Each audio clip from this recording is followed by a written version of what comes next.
Всем привет, Ростов-на-Дону. Сегодня я закончил вот такую работу. Чугунная топка установлена в корпусе в кирпичном. Камин будет облицован изразцами. По факту я сниму размеры вот с этого изделия и отправлю на завод, где заказчики разместили заказ на производство изразцов. Специалисты потом приедут с этого завода и произведут монтаж этих самых изразцов. В этом видео я, расскажу о том, чем отличается установка в помещении чугунной топки от строительства классического камина. Я основные отличия приведу. В интернете много информации на эту тему. На моем канале для своих заказчиков я сниму именно это видео.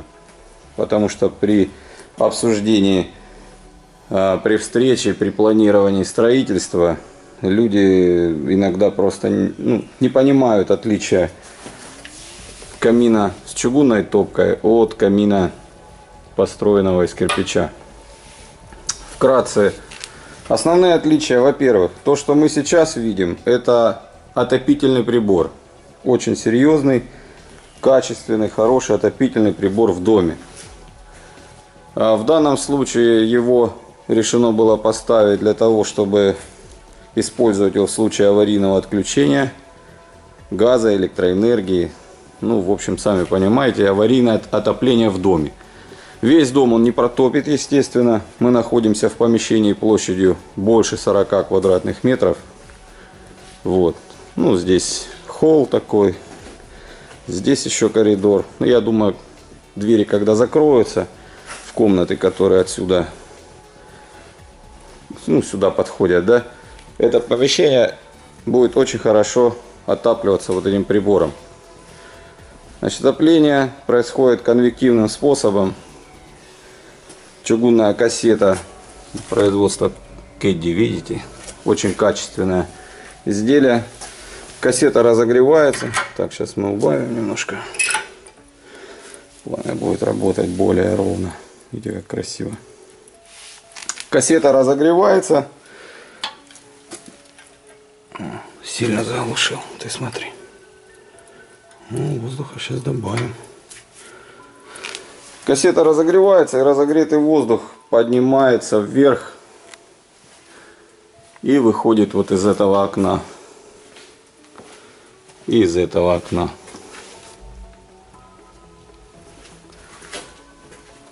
Пока горят дрова,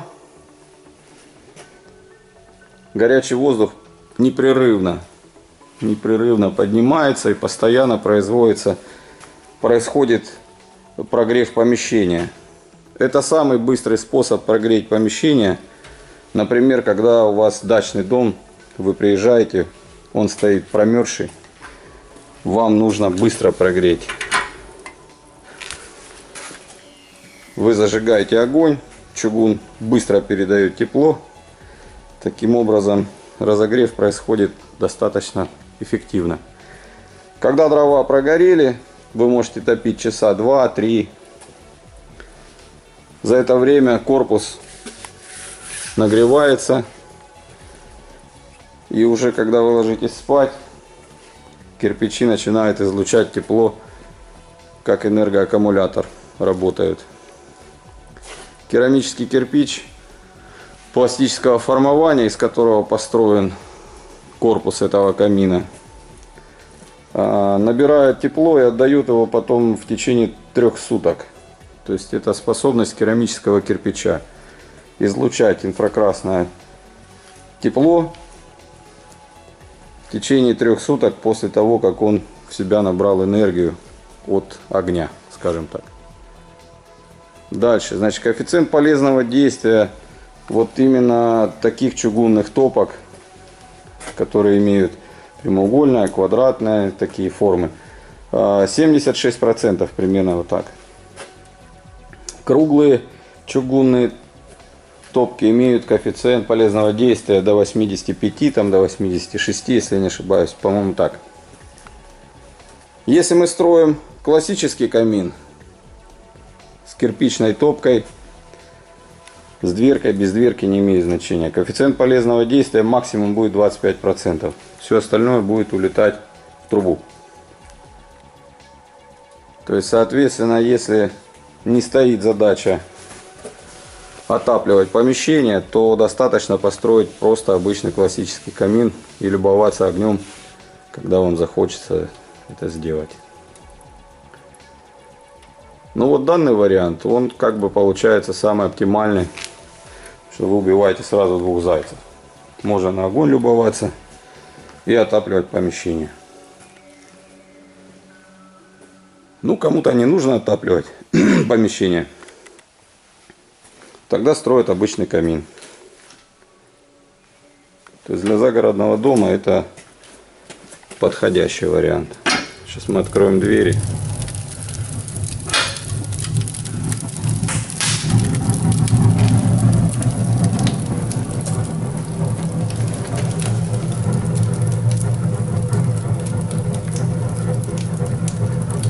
Пожалуйста, можно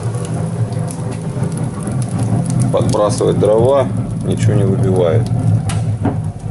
Все хорошо спроектировано, рассчитано. Перевести в тлеющий режим. Вы видели, я повернул, и она вообще потухла. То есть воздух перекрывается полностью. Можно регулировать плавно. То есть достаточно, можно вообще открыть. Можно приглушить.